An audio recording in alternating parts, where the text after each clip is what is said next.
Hi everybody, welcome to my series McCartney Through the Decades. I've been looking at my top Paul McCartney songs from each period of his amazing career, and today it's the most difficult one of all. I'm going to be looking at his 1960s Beatles period. So, songs like Good Day Sunshine, I'll Follow the Sun, I've Just Seen a Face, Hello Goodbye, Michelle, Sgt. Pepper's Lonely Hearts Club Band, She's Leaving Home, Getting Better, The Fool on the Hill. These songs don't even feature in the top 25. That's how amazing that man was during this particular period.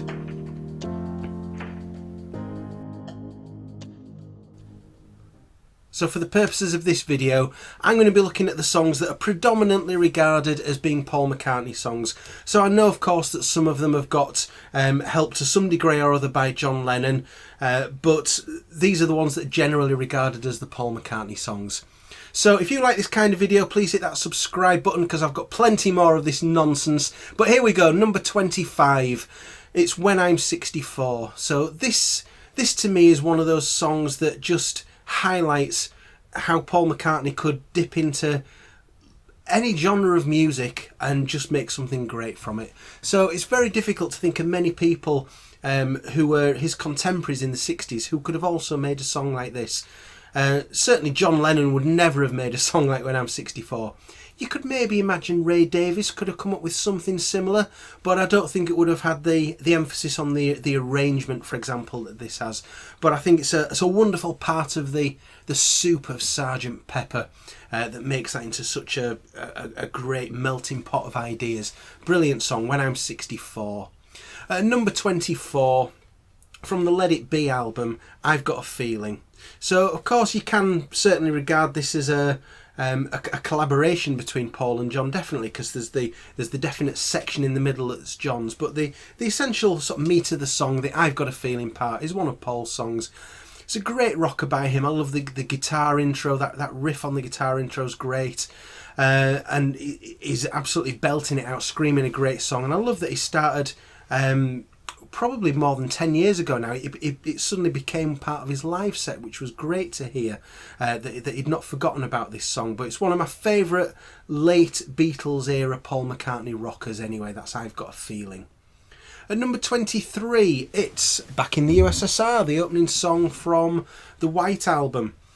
So, I mean, it's very much a kind of a Beach Boys pastiche, obviously, with the backing vocals and the way that the song's sung. But, you know, it pulls out a masterful pop song from this, and it's fantastic opening to the White Album with the jets roaring in at the beginning and going out at the end and leading into Dear Prudence. But just a real fun pop song, great singing by Paul, and another one of his classics of that era. Number 22, Get Back. So we've got two versions of this song, really. We have the single version and the version that appeared on the Let It Be album, and I love having both. I love the album version where you've got the intro, because obviously it's live, it's up on the rooftop. You've got the Sweet Loretta fart, She Thought She Was a Cleaner part, and then you've got the end, I Hope We Passed the Audition. But the single version that's just the song, it kicks in with the song, finishes with the end of it. That to me is just one of Paul's great late Beatles period rockers, and one that is continued to play live for decades afterwards. So number 21, again from the Let It Be sessions, is The Long and Winding Road. So one of the most controversial songs really in as far as Paul Beatles songs goes, really because of what Phil Spector did to it, against sort of unbeknownst to Paul, and certainly against his wishes once he'd heard it. But, you know, strip back all that schmaltz and the strings and everything. It's a gorgeous ballad, one of Paul's great ballads that sort of elevates him to being the songwriter that he is. Of course, when the Let It Be Naked album came out early this century, Paul gave us a stripped back bare bones version of the song, which was really lovely to hear. So yeah, it's a gorgeous song, and that's my number 21. Number 20, I'm going back in time now. One of Paul's early rockers, Can't Buy Me Love, from 1964. So Paul, I think it's fair to say that in the early days of the Beatles, John was the main songwriter. He was the one who got off to the flying start, and Paul was still writing good songs, but he wasn't quite at John Lennon levels early on in the Beatles days. And I think this is one of those rockers that just sort of helped the world to see that, hang on, Paul McCartney's going to be a force here as well. Singing it great, fantastic energy. Again, one that when he started introducing lots of Beatles songs into his set in 1990, Can't Buy Me Love was one that he brought in because he knew the worth of that song. It's used fantastically in A Hard Day's Night. It just sums up sort of the energy of early Beatles for me. That's Can't Buy Me Love. Number 19 was another Hard Day's Night era song now, and it's And I Love Her. Again, it's another really early example of Paul showing that, he's going to be a great songwriter. Have no doubt about it. The other thing that we shouldn't doubt as well is George Harrison's contribution to this song. So the main guitar riff, da da da da, Paul's acknowledged fairly recently, I think, for the first time that that was George's riff that he came up with, and it really makes the song. Paul was very sort of keen to emphasise George's contribution to that song, and I think it was in the Living in the World George Harrison documentary where he mentioned that. But it's a wonderful song. Again, it's used great in A Hard Day's Night when they're on the stage playing it live, and that's a beautiful song. Number 19, that is. Number 18. This is, I may rank this higher than a lot of people may rank it, but I think this just shows the supreme confidence of Paul McCartney in 1966, and it's Got to Get You Into My Life, from Near the End of Revolver. It's just such confidence in this song, and it's clearly about drugs. The lyrics about, I took a ride, I didn't know, I was alone, I took a ride, I didn't know what I would find there. That's clearly Paul talking about him experimenting with drugs.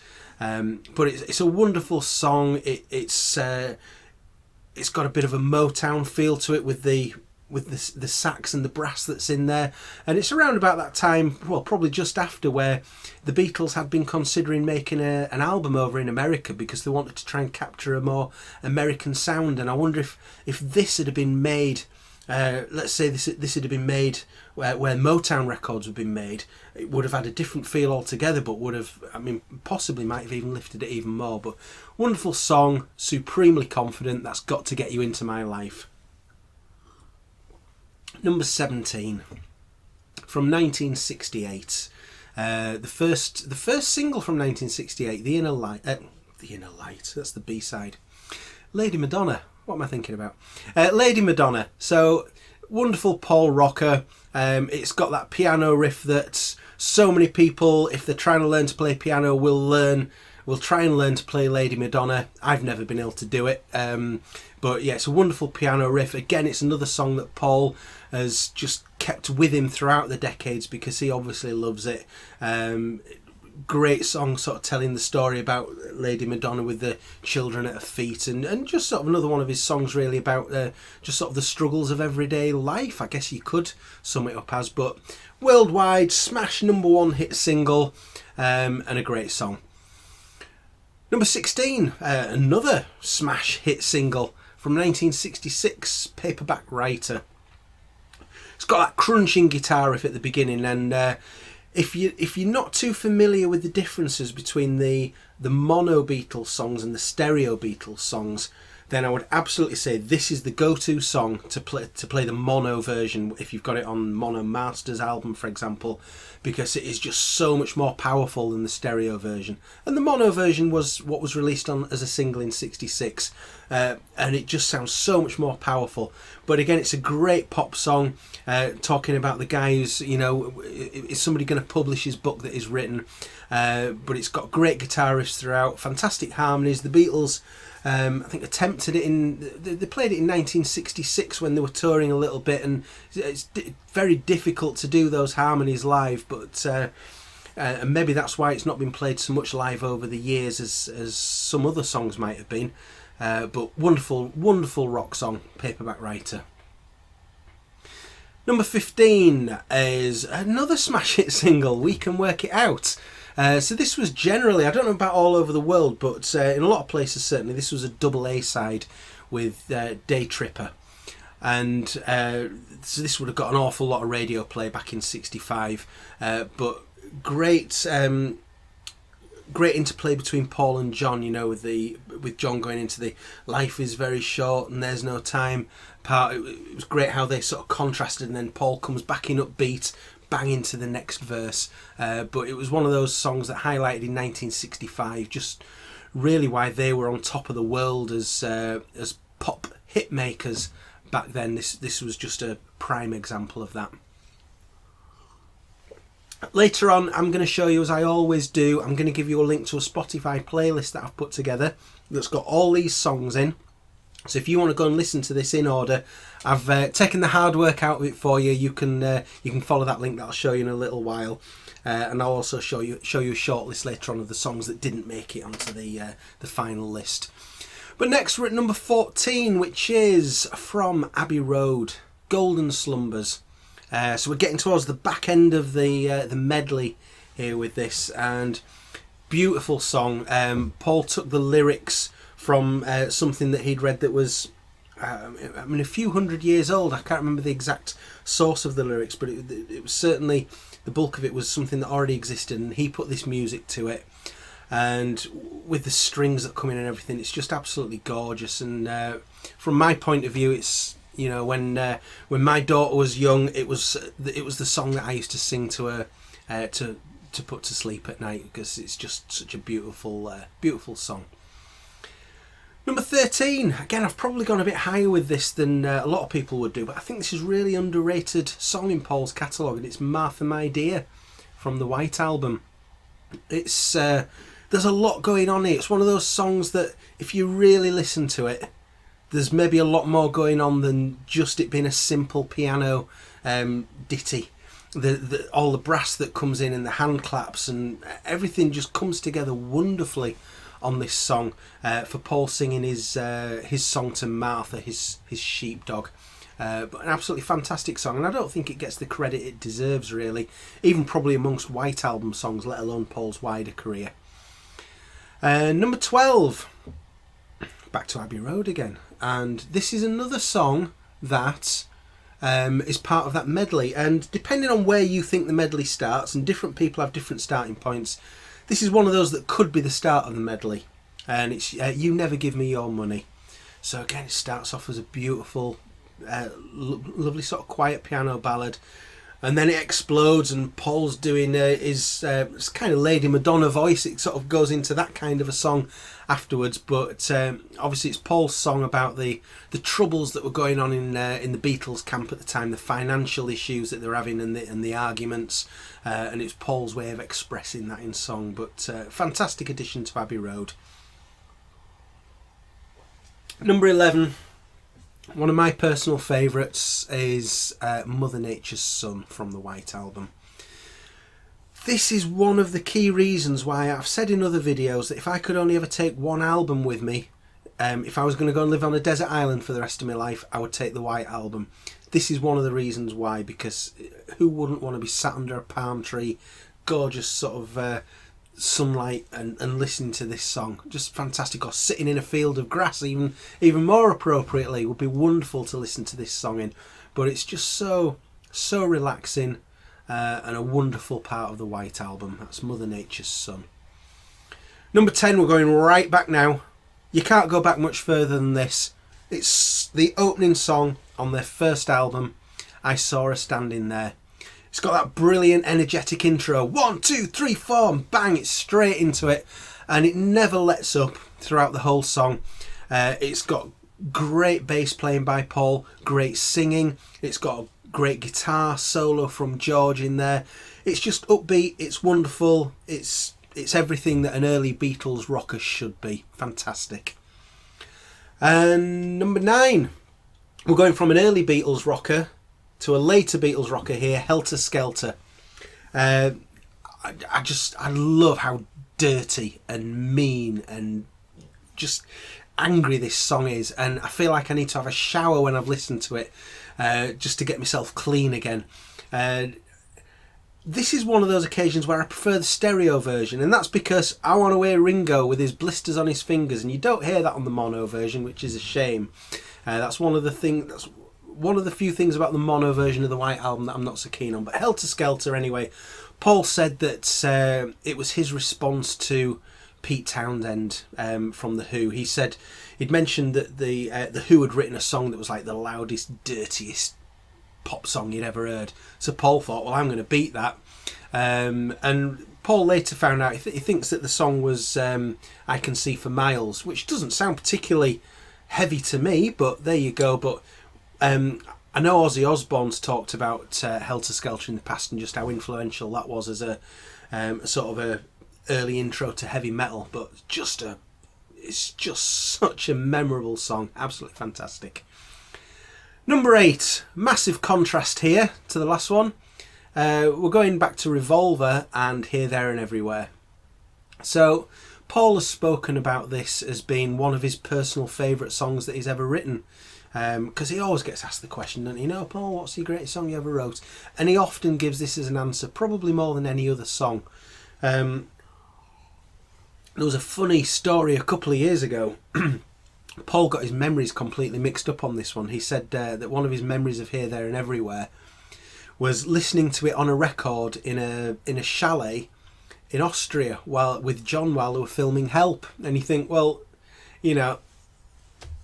Beatles fans know that that's not physically possible for that to have happened, but it's just interesting to think there's so much memories inside that man's head. It's funny how sometimes memories can, crossed wires or whatever, memories can come out that clearly didn't happen, but that's how Paul chooses to remember his happy thoughts about this song. But a wonderful Paul McCartney ballad. It's got him singing beautifully on it, and just great throughout.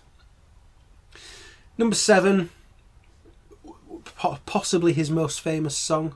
Well, probably was at the time, maybe not so much now, but Yesterday.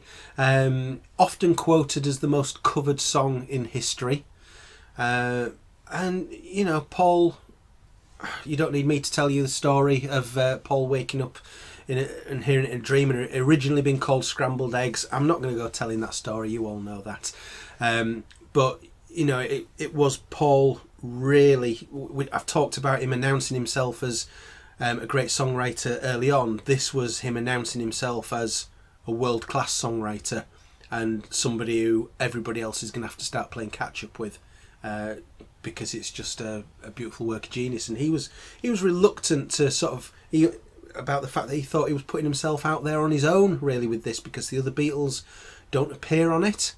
There's just the strings, and there's that George Harrison told that joke on stage. I think it was on the anthology within Blackpool, I think, where George is saying, and now for Paul McCartney of Liverpool, opportunity knocks. So the Beatles themselves were having a little joke about the fact that this is almost like solo Paul here, but an absolutely legendary song in Paul's or anybody's catalogue. Number 6. I've gone from Revolver For No One. So personally, I think this is better than Yesterday. It's got more to it. The brass solos that come in partway through the song, and then again sort of right near the end of the song, just absolutely gorgeous. It's another one that Paul sometimes mentions as being sort of one of his favourites that he's written, but it's an absolutely immense song. 1966 Paul, Revolver era, and going on into Sgt. Pepper era as well. Paul McCartney was I think he was just operating on a higher plane to everybody. He was soaking up so many influences. There's a fantastic book about the Beatles in 1966 and why they became the band that they did. And those reasons are what makes songs like For No One possible. He was just operating as a genius at that point. We're into the top 5 now. And at number 5, I've gone with Blackbird from the White Album. So obviously Paul's beautiful acoustic guitar song. And Paul was sort of accused a little bit recently, I think around the time of the 8 Days a Week documentary, of sort of revising history a little bit, because he suddenly sort of started talking in interviews about how Blackbird was his sort of civil rights kind of song. It was his message to the black women of America and their sort of fight for freedom and equality. But that's kind of been debunked, the charge that this is something new that is made up, because I heard last year some studio chatter or an interview, and it's from 1968. It's when the White Album was made, and it was Paul talking, and I might have got this wrong, but I think he was talking to Donovan, and Paul's saying about Blackbird, yeah, I wrote this for the sort of the black equality movement in America, and he was talking about that in 1968. So anybody who sort of thinks that Paul's revised history later and tried to make himself sound cool, well, that kind of debunks that, really, because it certainly was in his mind at the time. But whatever, it is a fantastic song, and that is my number 5. Number 4. Oh my goodness, this top 4.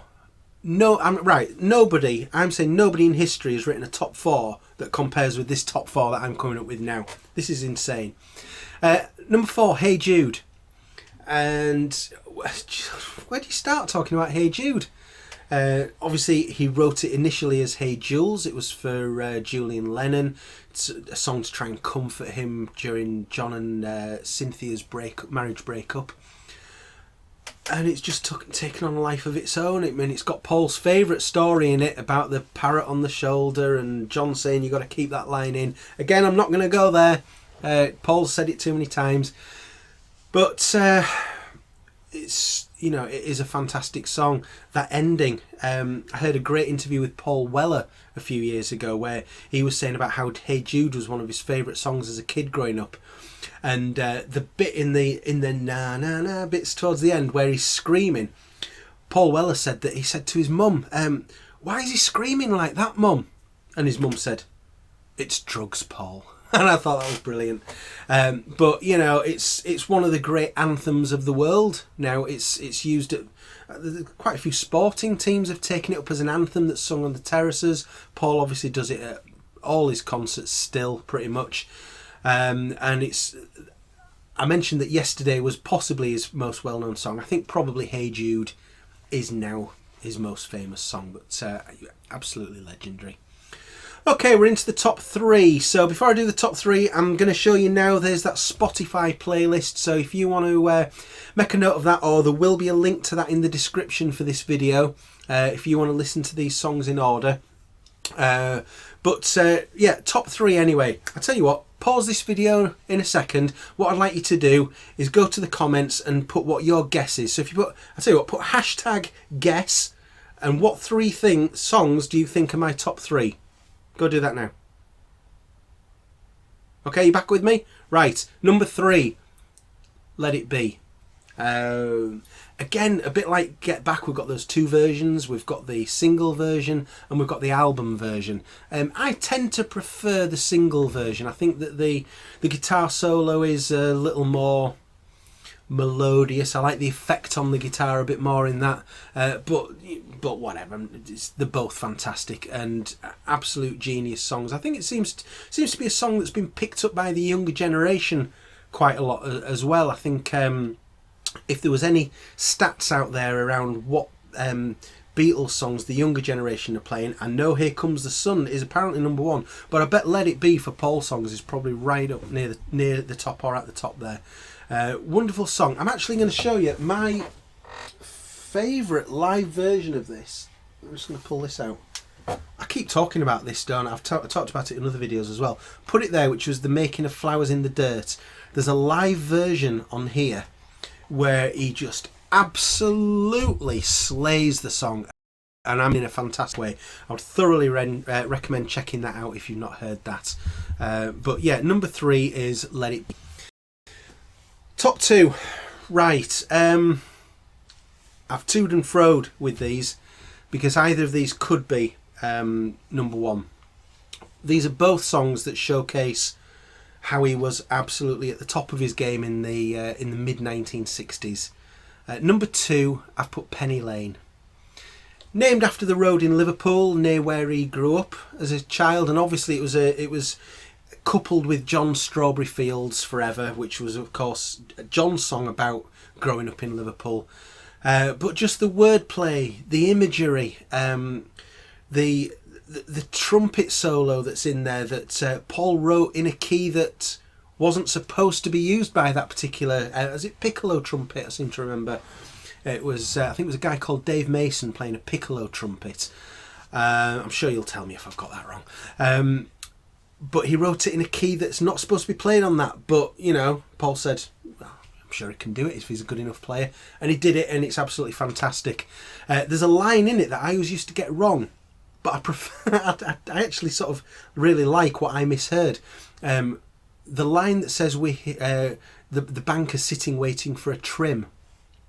I always heard that as the banker sitting waiting for a trend, as though the banker was just going to sit there in the hairdressers, and once the hairstyle of the day suited what he was waiting for, only then would he get a haircut. And I always thought that was a really surreal line, but it wasn't actually the line at all, so I was wrong there. But it's just a fantastic song. It would have been really interesting had it been on Sgt. Pepper. Where would it have gone? How would it have fitted? What might it have replaced?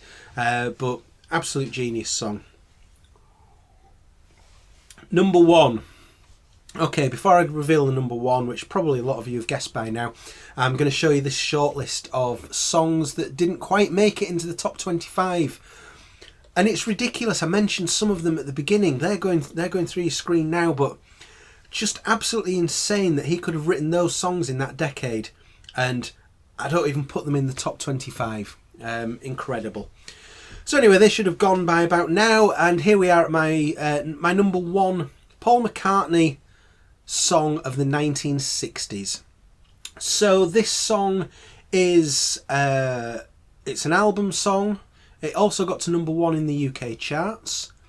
It's featured in their film Yellow Submarine with a fantastic montage showing the sort of industrial Liverpool and showing lots of scenes from Liverpool. It's early on in the film. It's got wonderful imagery in it. You know what song I'm talking about by now, don't you? It's Eleanor Rigby. Paul mentions about how the name Eleanor came from Eleanor Bron, who they'd worked with the year before in Help. And Paul says that Rigby came from a shop that they saw in, I think it was Bristol. So he'd gone to see Jane Asher in Bristol, his girlfriend at the time, when she was performing there, because she would have been an actress. And Paul saw this place called Rigby's, a shop, and you know that's where he says he got the name from. But of course then we know now that there is a gravestone in the Woolton Church where John first met Paul. There is a gravestone in there named Eleanor Rigby. So maybe Paul had seen that subconsciously and not directly thought of it, but maybe when he saw the name Rigby, did it sort of subconsciously link him to something that he'd seen on a gravestone? I don't know. But Paul also tells the story of how John wanted it to be Father McCartney, not Father Mackenzie, and Paul was very reluctant to do that, so they looked through the telephone book and they looked through the Mcs, and then they saw Mackenzie, and oh yeah, that works. But fantastic song that just shows the level that he was operating at that time. And that is my top Paul McCartney songs of the 1960s. Please subscribe if you want to see more videos like this, but thank you very much for watching. Leave your comments and I will see you again soon. Cheers, bye bye. One take again.